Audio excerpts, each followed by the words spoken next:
Hi everyone, आप सभी लोगों का चैनल में स्वागत है। आज हमारी नेक्स्ट मैराथन सीरीज़ है। I think this is 6th। तो स्टार्ट करते हैं क्वेश्चन। आज मैं सिल्विया पाथ और एक नेक्स्ट मानस्टन का वर्क लेके आई हूँ। Let's begin with that. 50 question हमारे वो वाले हैं। तो सबसे पहले स्टार्ट करने से पहले एक क्वेरी थी इससे पहले कुछ स्टूडेंट्स की लास्ट वीडियो में, in the last test series of 5th for question number 46 में वो जो ब्लंचिस्ली था एक्चुअली वो वहाँ पर गलत दे दिया है। आंसर सही है लेकिन थोड़ा वहाँ पर स्पेलिंग गलत दिया है, ब्रायंस करके है। तो मैं आपको लिख के दे दूँगी कम्युनिटी टैब में, आप समझ जाना। एक्चुअली वो ब्रायंस हीरो है। ब्रायंस हीरो एक्चुअली किसको कहा गया था? सर्जिस को कहा गया था, है ना, जो रैना का फियोंसी रहता है। तो उन्हीं की आर्मी के साथ मिलकर ब्लंचिस्ली क्या करता है? दूसरे वाले को हराता है। तो यही क्वेश्चन पूछा गया था कि ब्लंचिस्ली एक स्विस का है, वैसे तो वो स्विस का है, लेकिन वो मदद किसकी करता है? बल्गेरियन वॉर के लिए वो करता है। तो उसमें वो मदद करता है एक्चुअली रैना के फादर मतलब पेटकॉफ, और उसका जो जवाई मतलब लड़की का जो फियोंसी है जिसका नाम है सर्जियस। तो उसको यहाँ पर बायरॉन हीरो के नाम से जाना जाता है। बायरॉन हीरो का मतलब होता है जो बहुत ही कैरेक्टर का, जैसे कहते हैं ना, बहुत ही रोमांटिक कैरेक्टर का हो, उस तरीके के व्यक्ति को वहाँ संबोधित किया जाता है उस शब्द से। So that is why the answer will be that, Byron करके आएगा। स्पेलिंग वहाँ गलत थी, ठीक है। और है वो स्विस का। सर्बन्स के लिए अगर वो सर्बन्स दिया होता कहीं और पे तो हम सर्बन्स लिखते। सर्बिया के लिए करता है, ठीक है ना। अब क्लियर हुआ होगा डाउट, आई थिंक। चलिए moving on to the first question of this series now. Sylvia Plath was born on. ये सिल्विया पाथ एक अगर आप इनके बारे में आपने पढ़ा होगा तो ये हैं कौन? ये एक अमेरिकन पोइट है, नोवेलिस्ट है, राइटर है, शॉर्ट स्टोरी राइटर भी हैं। और इन्होंने बहुत ही बड़े बड़े अचीवमेंट्स पाए हैं अपने कन्फेशन और उन्होंने कई जगह पर अपनी कन्फेशनल पोइट्री भी लिखी है। जैसे कई जगह पर आपने इंडियन ऑथर में कमला दास को देखा होगा, उसी प्रकार से इन्होंने भी कुछ ऐसी लिखी हैं। और इनका ज़्यादातर समय जो रहा है ये देखने को मिलता है कि इन ज़्यादातर रिफ्लेक्ट किया जाता है वो यही है कि ये बहुत ही इंटेंस इमोशंस थे इनके अंदर। और इनका बैटल जो अपना युद्ध चल रहा था वो अपने डिप्रेशन से ही चल रहा था। उनका जो करियर था और जो लाइफ था वो बहुत ही कॉम्प्लिकेटेड मानी जाती है। और बाकी तो let's start with the question number 1, ठीक है ना। बाकी चीज़ें इसी में आ जाएंगे। तो इनका जन्म कब होता है? तो जन्म है October 27, 1932। फिर क्वेश्चन दूसरा ये आता है कि इनका जन्म हुआ कहाँ है? प्लेस पूछेगा तो प्लेस है Boston, Massachusetts. It is in US, ठीक है ना। ये आंसर आएगा बॉस्टन में। यूएस में भी यहाँ अलग अलग दिया है, जैसे न्यू जर्सी, न्यूयॉर्क, ये नहीं आएगा, Boston, Massachusetts. Next, just a minute. Question number 3। Sylvia Plath कौन सी उम्र में मरती है? तो ये बहुत जल्दी मर जाती हैं क्योंकि ये सुसाइड ही करके मरती हैं। तो 30 साल की उम्र में इनकी मृत्यु हो जाती है। सिल्विया पाथ, अब वो पूछता है कि मृत्यु तो हो गई लेकिन कितने सन में, कौन से ईयर में? तो दैट वाज February 11, 1963। याद रखिएगा, February 11, 1963 is the right answer. Next question आता है, Plath made her first medically documented suicide attempt. मतलब उन्होंने मेडिकली रूप से जो प्रयास किया था, जो डॉक्यूमेंटेड सुसाइड अटेम्प्ट किया था, जो उन्होंने खुद बताया है, तो कि भाई उन्होंने बरामदे में जाके आगे कूद गई और माँ को गोलियाँ, इसीलिए इसको मेडिकली डॉक्यूमेंटेड सुसाइड कहा है। क्योंकि मैं बता दूँ आपको क्यों क्योंकि मेडिकली इस तरीके से, क्योंकि उन्होंने अपनी माँ को गहरी नींद में आने के लिए गोलियां खिला दी थी। तो और अपने आप को बरामदे जो होता है उससे आगे नीचे गिर के कोशिश करी आत्महत्या करने की। तो दवाई दे के अपनी माँ को कि ये जगे ना और मैं आत्महत्या कर लूँ, इसीलिए इसको क्या कहा गया? एक मेडिकली डॉक्यूमेंट सुसाइड कहा गया। तो ये हालांकि उसमें बच जाती हैं। और ये इन्होंने जो अटेम्प्ट किया था वो किया था August 24, 1953। जैसे वर्जीनिया वुल्फ ने भी काफ़ी बार अपने आप को सुसाइड की प्रयास किया था, 3rd अटेम्प्ट में मर जाती हैं। ऐसे ही ये भी ऐसी थी कि इन्होंने भी सुसाइड ही किया। And the answer is your August 24, 1953। अब कहते हैं pen name of Sylvia Plath. Actually Sylvia Plath का पेन नेम इसलिए कहा गया है, पेन नेम का मतलब होता है फॉल्स नेम, जिसको हम बोलते हैं स्यूडोनेम, जो इनका हकीकत में नाम नहीं है। और इनकी भी मिलती जुलती कहानी उसी से है, that is your Victoria Lucas. ठीक है ना, इस पे इनको स्यूडोनेम इन्हीं का दिया इन्होंने। नेक्स्ट है, which work of Sylvia Plath was published under her pen name. अब इन्हीं के पेन नेम के नीचे, जो पेन नेम इन्होंने जो स्यूडोनेम नाम दिया था और जिसका नाम क्या था, विक्टोरिया ल्यूकास, उसमें कौन सा काम इनका पब्लिश हुआ था, तो that was the Bell Jar 1963। देखिए, इसको कोई डिटेल में समझाने की ज़रूरत नहीं है, कब मरी, क्या मरी, कैसे मरी, है ना। तो ये सब चीज़ें जनरल सी हैं, तो इस I don't think so there is a need for detail explanation, right. तो देखिए इसमें क्या है, सिल्विया प्लाथ जो थी वो पब्लिश हुआ था किस में, जो इनका स्यूडोनिम तरीके से जो आया था ये था बेल जार। समझ में आ गया क्वेश्चन, मुझे लगता है समझ में आ गया होगा कि कौन सा काम सिल्विया पाथ जी का उनके पेन नेम अभी आपको मैंने बताया विक्टोरिया ल्यूकास के अंतर्गत कौन सा काम पब्लिश हुआ, तो वो था द बेल जार 1963। इसके बाद नेक्स्ट क्वेश्चन आता है आपका, क्वेश्चन नंबर 8।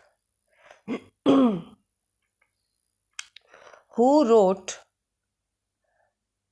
हाँ ठीक है। अब एक्चुअली वो ये जो वर्क भी था बेल जार, वो मैंने आपको बता ही दिया, और आया कब था, जनवरी 1963 में, वो दिखाई दिया उसने, ठीक है ना। नेक्स्ट चलते हैं, who wrote about her suicidal attempt, मतलब सिल्विया पाथ के सुसाइडल अटेम्प्ट के बारे में किसने लिखा ये, blissfully succumbed to the whirling blackness that I honestly believe was a eternal oblivion। पहले तो इन सब के मतलब समझने बहुत जरूरी है। ब्लिसफुल का मतलब होता है बिल्कुल आनंदमय या आनंदपूर्ण। सकम्ड का मतलब होता है जैसे आगे घुटने टेक देते हैं ना किसी के आगे, जैसे उस तरीके से, तो बड़े आनंदपूर्ण होकर घुटने टेक दिए।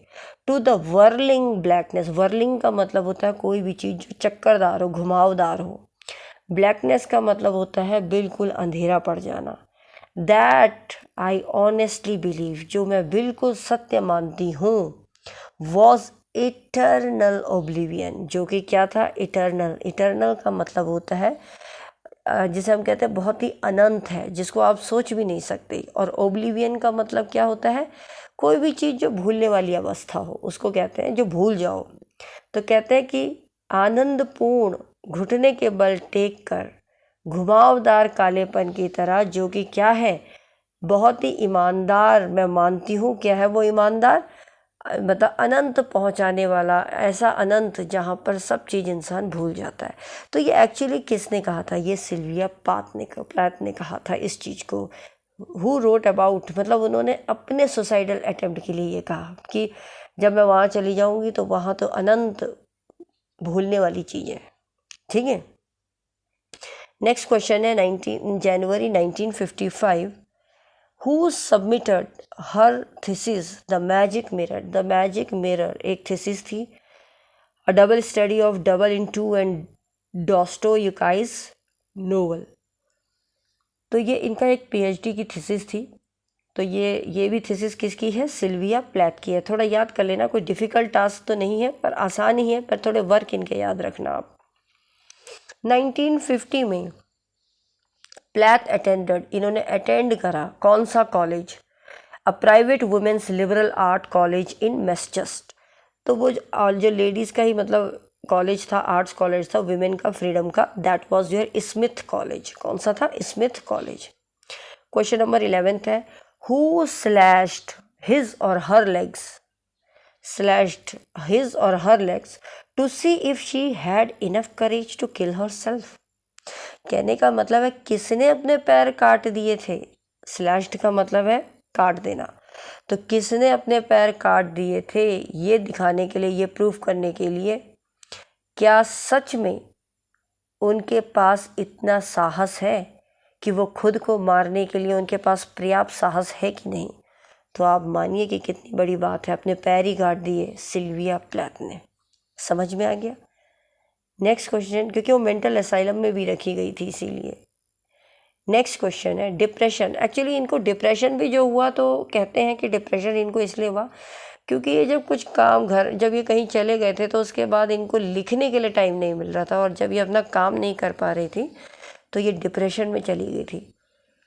और उसके बाद फिर ये वापस बॉस्टन आ जाते हैं, फिर वहाँ इन्होंने राइटिंग शायद स्टार्ट कर दी थी, ऐसा शो इसमें लिखा हुआ है इनके वर्क में, अगर इनकी बायोग्राफी हम पढ़ते हैं तो। नेक्स्ट क्वेश्चन है 12th, who spent a number of months, आ गया ना, psychiatristic care, receiving more electric shocks and insulin shocks treatment. क्योंकि पागल है, मेंटल असाइलम में डाल दिया तो इनको इलेक्ट्रिक शॉक भी दिए जाते थे, इंसुलिन के शॉक भी दिए जाते हैं, साइकेट्रिक केयर दी जाती है। तो वो कौन थी? अपने आप में सिल्विया प्लैथ। हम पढ़ ही इनका वर्क रहे हैं, इन्हीं को पढ़ रहे हैं आज हम। Who was the member of Phi Beta Kappa academic honour society. ये फी बेटा कापा, ये ऑनर जो सम्मान दिया जाता था आर्ट और साइंस में ही दिया जाता था, और ये ऑनर सोसाइटी जो ऑनर मिलता है ये किसको मिला था? सिल्विया प्लैथ को मिला था।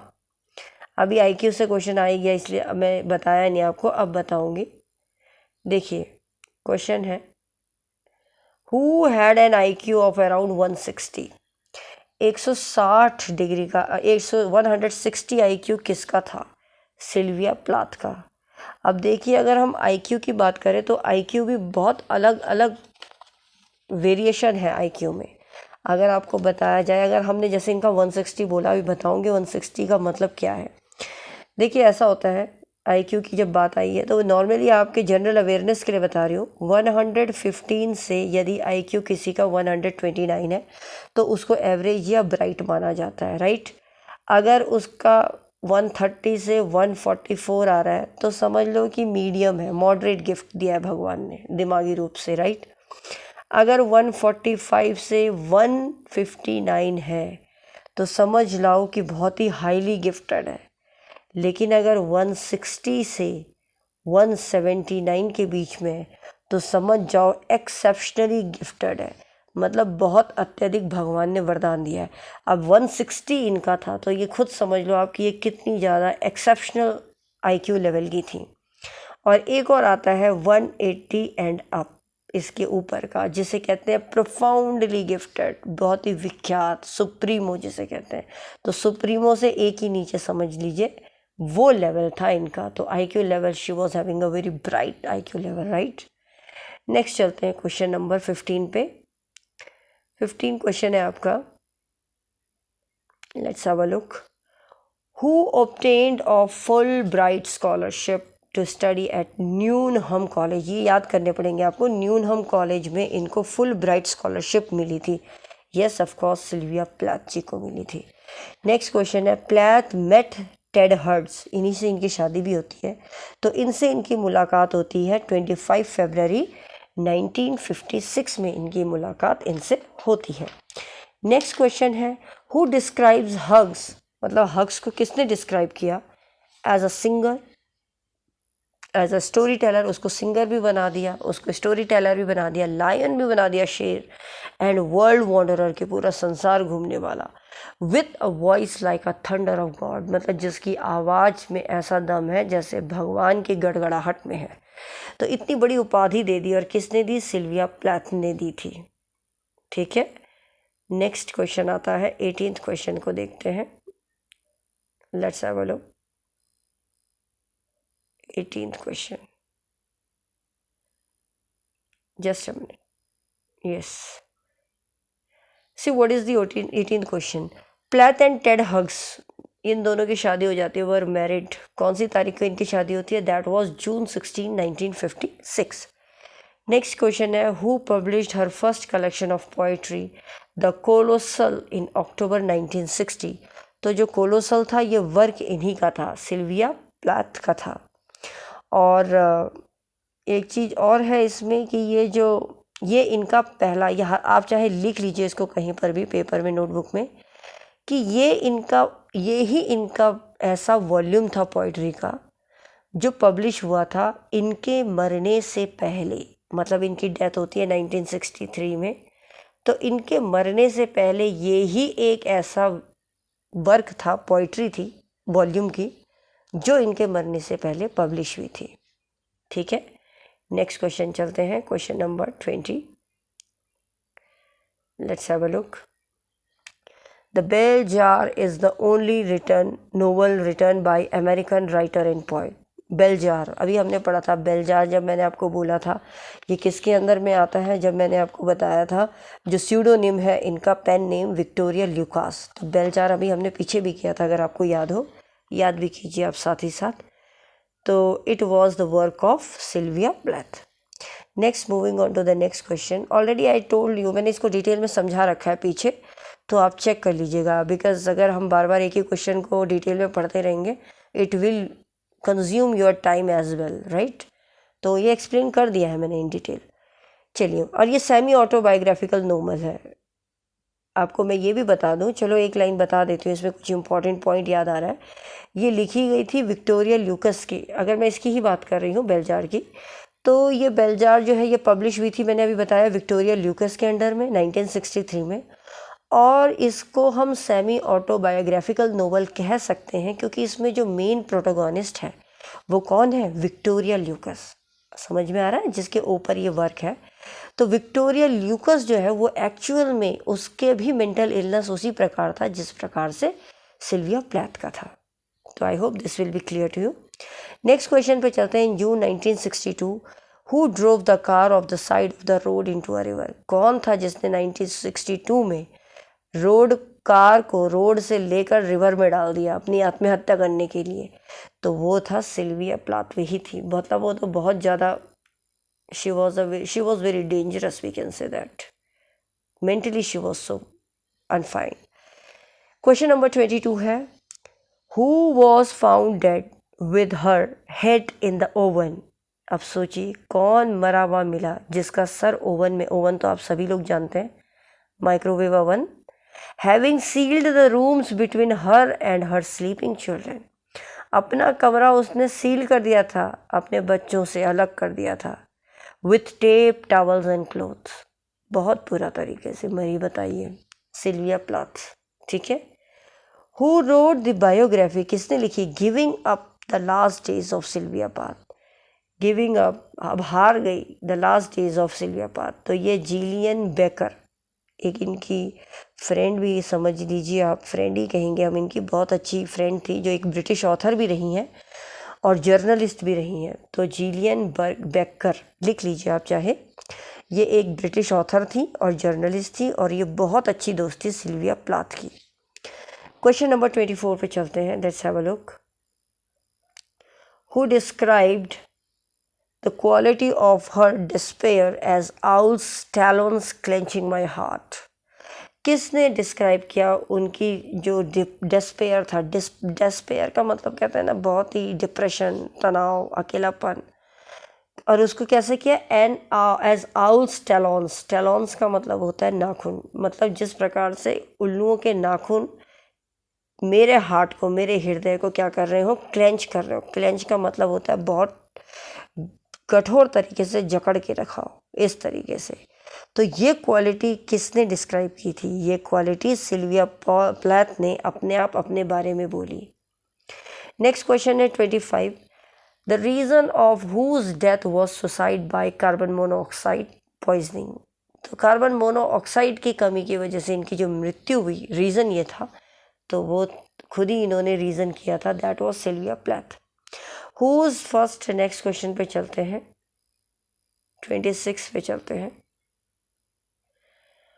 Whose first poem appeared in the Boston Traveler? Boston Traveler में इनकी सबसे पहला क्या आई, वर्क आया, सिल्विया प्लैथ का। नेक्स्ट क्वेश्चन है, who won the Glascock prize for the prize two lovers and a beachcomber by the real sea. इस वर्क के लिए इनको क्या मिला था, अवार्ड मिला था। कौन सा अवार्ड मिला था, ग्लासकॉक प्राइज। ग्लासकॉक प्राइज, देखिए ग्लासकॉक प्राइज मिला था two lovers and beachcomber by the real sea है। इस काम के लिए सिल्विया प्लैथ जी को ये अवार्ड सम्मानित किया गया था। क्वेश्चन नंबर 28 है, let's have a look. Just a minute 28th,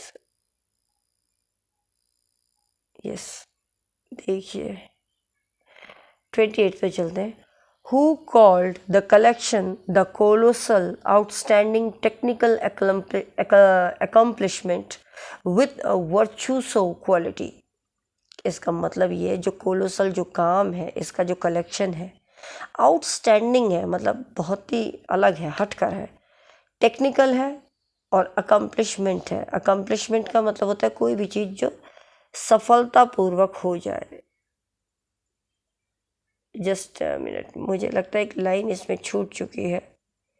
okay, I think I am reading the next question. ये वाला क्वेश्चन देखिए 28, सॉरी वो 29 क्वेश्चन देखने को लग रहा था, 29 देख लिया जैसे। तो आप है 28 क्वेश्चन है, हु कॉल्ड, किसने कहा, the collection the colossal a real fine and exhilarating to read, full of clean easy words. किसने कहा जो इनका काम है कोलोसल बहुत ही रियल है और बड़ा ही रोमांचक है पढ़ने के लिए। एक्सेलरेटिंग का मतलब होता है रोमांचक, रोमांचक कह लो, इंटरेस्टिंग पढ़ने के लिए है, रीडर्स के लिए, और बहुत ही फुल है, क्लीन है, साफ है, इजी वर्ड्स में लिखा गया है। तो ये बात इनके वर्क के लिए कही गई थी, और जिसने ये बात कही थी ही वॉज पीटर डिकिंसन। किसने कहा था? पीटर डिकिंसन, याद रखिएगा। नेक्स्ट क्वेश्चन आपका आ गया, क्वेश्चन नंबर 29। इसको देखते हैं। अब यही है, who called the collection the colossal. Colossal work को किसने कहा कि बड़ा आउटस्टैंडिंग टेक्निकल वर्क है, जो कि पूर्ण रूप से क्या है, एक गुण वाला काम है। तो ये किसने कहा था? ये एक्चुअली कहा था बर्नार्ड बरगोन्जी ने कहा था। किसने कहा था? बर्नार्ड बरगोन्जी, कोलोसल के लिए कहा। और कोलोसल एक रोमांचक रीडर के लिए है, वो पीटर डिकिंसन ने कहा। दोनों चीज़ ऊपर नीचे देख लीजिए, दोनों क्वेश्चन एक ही से रिलेटेड है। क्वेश्चन नंबर 30 पे चलते हैं। Whose collection of poems entitled Ariel was published in 1965। Ariel जो है वो सिल्विया प्लैथ का वर्क है। नेक्स्ट क्वेश्चन है, crossing the water is a 1971 posthumous collection of poetry of. ये इनका पोस्थुमस वर्क है, क्रॉसिंग द वाटर, क्योंकि 1960 में इनकी शादी हो जाती है, 1971 में ये होता है। तो ये वर्क किसका है? सिल्विया प्लैथ का है। क्वेश्चन नंबर 32 पे चलते हैं। 32 देखिए, हु रोट अ पोयम। अब ये क्वेश्चन मैंने करा रखा है, ये क्वेश्चन पहले भी आया है। वूथरिंग हाइट्स, किसी का डाउट था तो मैंने डाउट क्लियर कर दिया था। एक्चुअली वूथरिंग हाइट्स लिखा ब्राउंट ने है। अब इसी वजह से यहाँ पर ब्राउंट, एमिली ब्राउंट एक बार ट्रैक करती है उनके साथ, इसी चीज़ को बताइए। एक्चुअली ये नोवेल था, लेकिन इस नोवेल का पोएटिक फॉर्म किसने बनाया, पोएम में किसने लिखा था, वो यही थी सिल्विया प्लैथ। ठीक है, तो ये मैंने शायद किसी को कमेंट सेक्शन में डिस्क्रिप्शन दे रखा है, चाहे तो आप लोग वहाँ से देख सकते हैं। राइट, इसका पूरा एक्सप्लेनेशन मैंने दे रखा है। नेक्स्ट क्वेश्चन है 33। Winter trees is a 1971 posthumous collection of poetry. ये भी इनका विंटर ट्रीज 71 में पोस्थुमस कलेक्शन है सिल्विया प्लैथ का। तो ये कुछ क्वेश्चन सिल्विया प्लैथ से थे। नेक्स्ट क्वेश्चन पे हम चलते हैं। क्वेश्चन नंबर आपका है 34। 34 में क्वेश्चन है, फर्स्ट क्वेश्चन देखते हैं 34 का। ये है, who raised the slogan, who raised the slogan Pakistan जिंदाबाद। अब एक्चुअली मैं आपको थोड़ा सा बता दूं तो ये हम जो ये मैं क्वेश्चनरीज लेके आई हूँ रेस्ट, ये मैं वर्क है आपका टोबा, आपने पढ़ा होगा टोबा टेक सिंह, टोबा टेक सिंह। ये किसका वर्क है? ये आपका सबसे एंड वाले सेक्शन में अगर आप देखोगे सिलेबस में तो आपको वहाँ दे रखा है यूनिट 7th के बाद, मतलब वो सबसे नीचे है, 7th के बाद वाला फेस। तो उसमें सादत हसन मांटो करके है, उनका वर्क दे रखा है। तो उसी से रिलेटेड ये क्वेश्चनरीज में लेके आई हूँ। तो कहते हैं किसने कहा स्लोगन दिया पाकिस्तान जिंदाबाद? तो ये एक मुस्लिम ल्यूनेटिक ने दिया। ल्यूनेटिक का मतलब होता है पागल, तो एक मुस्लिम पागल ने दिया। एक्चुअली ये कहानी जो है ना वो पूरे पागलों के ऊपर है। जिस समय देश आज़ाद हो रहा था, भारत का और पाकिस्तान का जब विभाजन हो रहा था, तो जो जो मेंटली सिक लोग थे, ये मेंटल असाइलम में जो रखे गए थे, तो इन पे दिखाया गया है कि उस पीरियड में इन लोगों को भी कितना सहना पड़ा, क्योंकि जो लोग जहाँ के थे उन्हें उस देश भेजा जा रहा था, जो लाहौर के थे। मतलब यहाँ यही दिखाया गया है कि लाहौर और इंडिया, क्योंकि लाहौर तो पाकिस्तान में है और पाकिस्तान में ही था, तो इस वजह से अब जो वहाँ के जो हिंदूज़ थे उनको इंडिया भेजा जा रहा था, और जो वहाँ के मुसलमान पागल थे उन्हें पाकिस्तान भेजा जा रहा था। तो इसी के ऊपर ये पूरी स्टोरी है, आप पढ़ लीजिएगा, बहुत आसान स्टोरी है, अगर आपने पढ़ ली तो दैट्स ग्रेट। तो ये मुस्लिम लुनेटिक की कहानी है, राइट। नेक्स्ट क्वेश्चन है 35।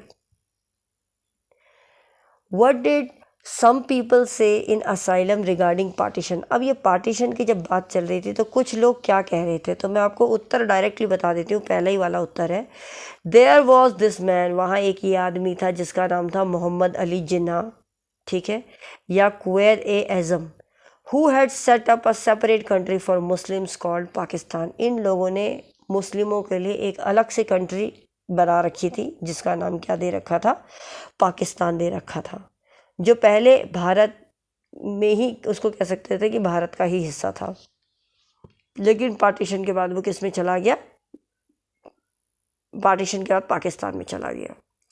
नेक्स्ट क्वेश्चन है 36। हु सेड, किसने कहा, I wish to live neither in India nor in Pakistan, I wish to live in this tree. ये जो एक पागल थे जिनका नाम अभी बताया जाएगा कि भाई वो एक लुनेटिक रहता है, पागल ही रहता है। वो कहता है ना तो मैंने पाकिस्तान जाना है ना मैंने भारत जाना है, मैंने तो, वो एक पेड़ में खड़ा हो जाता है, कहता है मैं तो इसी पेड़ में चढ़ा रहूँगा, वो नहीं जाना चाहता, वो कहता मुझे कहीं नहीं जाना। ठीक है, तो he was a lunatic who climbed the tree, एक पागल था जो पेड़ पे चढ़ गया था, उसने ये बात बोली। नेक्स्ट क्वेश्चन है 37 क्वेश्चन है, who ran into the garden stark naked. Stark का मतलब होता है बड़ा ही कठोर, हार्श जिसे हम कहते हैं, हार्श, कठोर।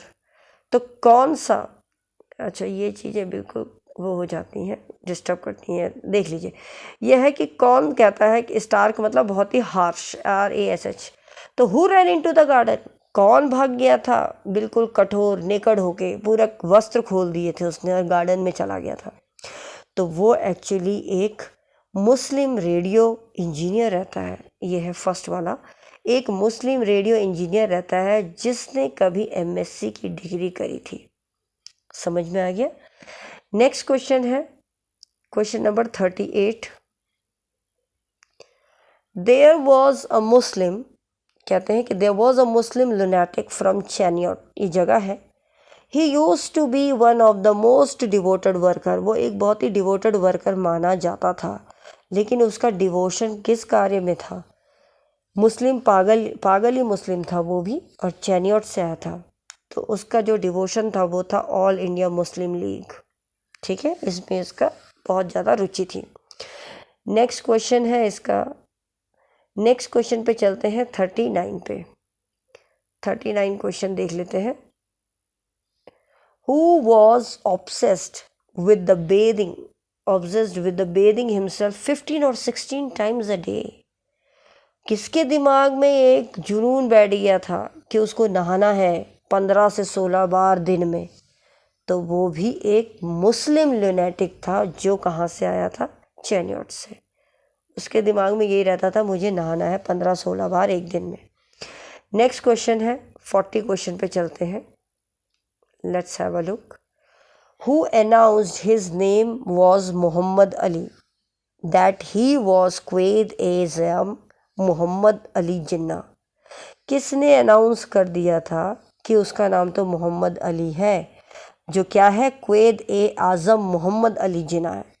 तो ये एक मुस्लिम जो लुनेटिक था जो चेन्योट से आया था, उसी ने ये बात बोली थी। नेक्स्ट क्वेश्चन है, who declared himself master Tara Singh. TK Singh तभी गए ना, तो ये मास्टर तारा सिंह किसने अपने आप को डिक्लेयर किया था, द लीडर ऑफ सिख, कि मैं तो सिख का लीडर हूँ। तो वो थे एक सिख लुनेटिक, जो एक सिख में पागल व्यक्ति थे, उन्होंने अपने आप को मास्टर तारा सिंह कह दिया। नेक्स्ट है question number 42। Who went into a depression after hearing about partition because his beloved lived in Amritsar? कौन डिप्रेशन में चला जाता है जब वो सुनता है कि देश जो है उसमें पार्टीशन हो गया है, विभाजन हो गया है, और उसके जो बिलवर्ड हैं, जो उससे प्यार करते थे, वो अब अमृतसर चले गए? तो वो था एक young Hindu lawyer from Lahore. कौन था? एक यंग हिंदू लाहौर लॉयर था, लाहौर से। उसको बहुत ज़्यादा डिप्रेशन हो जाता है।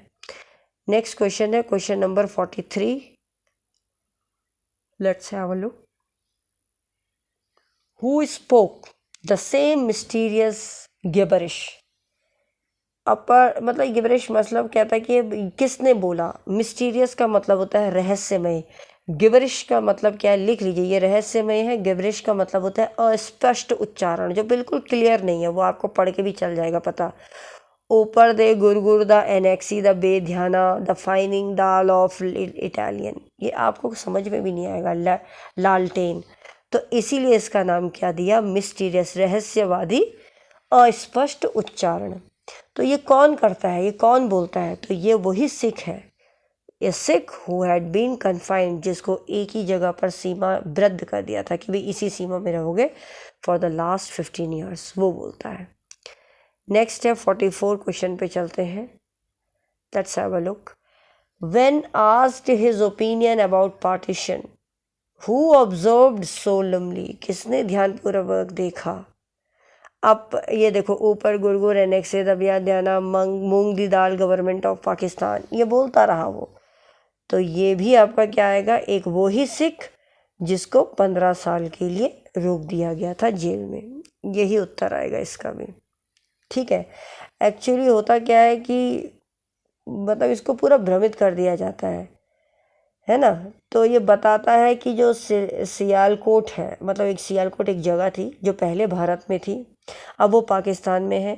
किसी को अंदाज़ा नहीं था कि लाहौर का क्या होने वाला है, ये तब तक किसी को नहीं पता था। तो जो हाल फिलहाल में जो पाकिस्तान में लोग थे, लेकिन किसी भी वक्त भारत में घुस सकता था। यह भी संभव था कि भारत का जो संपूर्ण उपमहाद्वीप जो है पाकिस्तान का, वो बन जाएगा, वो अलग ही बन जाएगा। और कौन कह सकता था कि भाई एक दिन भारत और पाकिस्तान दोनों दुनिया के नक्शे में पूरी तरीके से गायब ना हो जाए। तो वही हुआ, एक तरफ भारत एक तरफ पाकिस्तान, दो दुनिया बन गई। ठीक है ना। तो इसी तरीके से, तो इसी ये आदमी की वजह से बोला था, इसी ने इस चीज़ को बोला था। समझ में आ गया होगा आई थिंक कि कौन पूछता है कि भारत और पाकिस्तान का ये जो पार्टीशन था इसके बारे में, वो ऐसा बोलता है। एक सिख है। ठीक है। नेक्स्ट है question number 45। Let's have a look.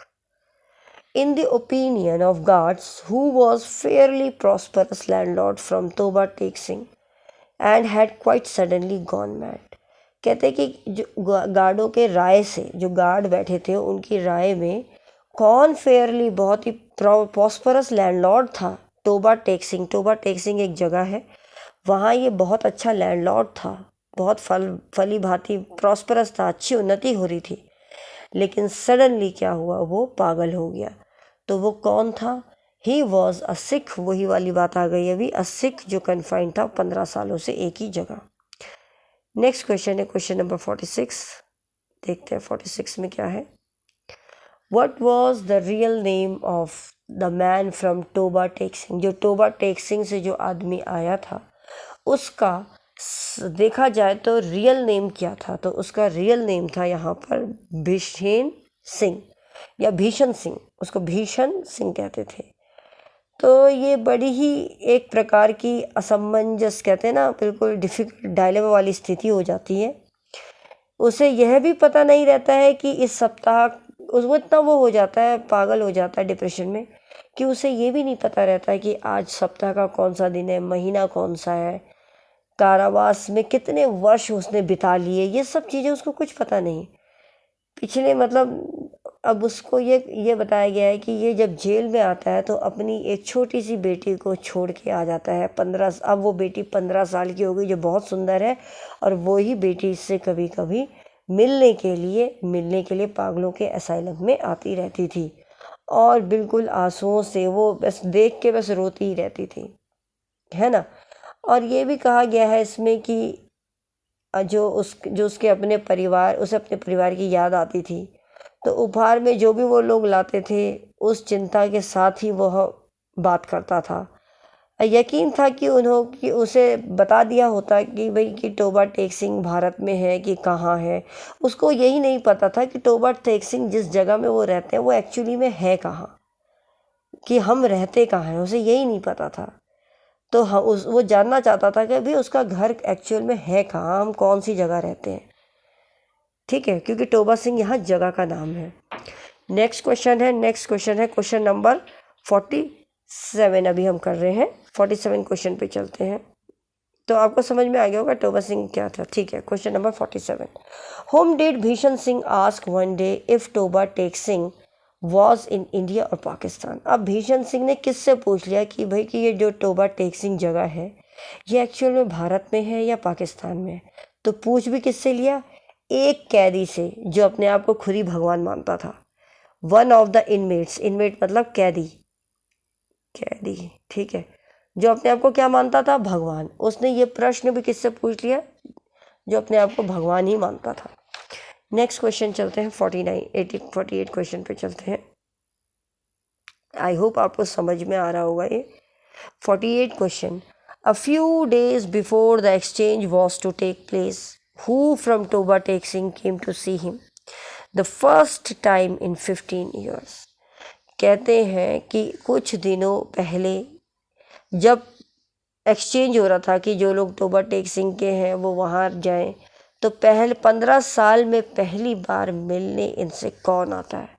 तो जो पहली बार इनसे मिलने आता है वो इनका एक दोस्त रहता है और वो मुस्लिम दोस्त रहता है।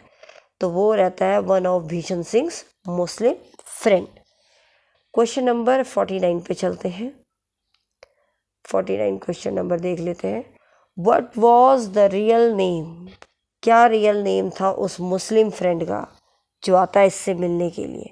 उसका नाम रहता है फजल दिन। याद रखिएगा, उसका नाम है फजल दिन। क्वेश्चन नंबर 50 हमारा लास्ट क्वेश्चन है। What was the name of भीषण सिंह's डॉटर? जो उसकी जो 15 साल की बेटी हो जाती है, जिसको वो छोटी थी तभी छोड़ के आ जाता है, तो उस लड़की का नाम रहता है रूप कौर। क्या रहता है? रूप कौर। आई होप आप सभी को ये वीडियो समझ में आ रही होंगी और अपनी मैराथन सीरीज़ को लगातार चालू रखिए, देखते रहिए, क्वेश्चंस करते रहिए। ये नॉन स्टॉप सीरीज़ है टिल योर एग्ज़ाम्स, ठीक है ना? तो आप इसको करते रहिए, प्रैक्टिस करते रहिए। आप सभी लोगों को मेरी तरफ से तैयारी के लिए गुड लक। आपके अंदर जोश उमंग सब भरा रहे। ज़्यादा से ज़्यादा समय आपका जो आप पढ़ रहे हैं बस बहुत ढंग से उसको पढ़िए।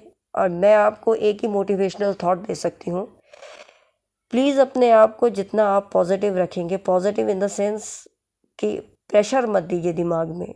आप जितना पीसफुली पढ़ेंगे, जितना कहते हैं ना धीरे धीरे, मतलब धीरे इन द सेंस कि प्रेशर में नहीं पढ़ेंगे, रटेंगे नहीं।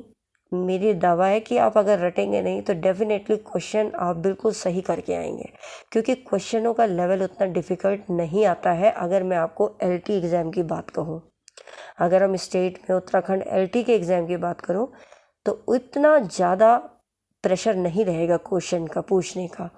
तो आंसर बहुत सिंपल भी आएंगे, बस थोड़ा सा हमें शांत दिमाग से सोच के प्रश्नों को करना है। So from my side to all of you, best good luck to your preparation and have a good day. आगे नेक्स्ट सीरीज में मिलते हैं with the new next questions. Till then, bye, take care.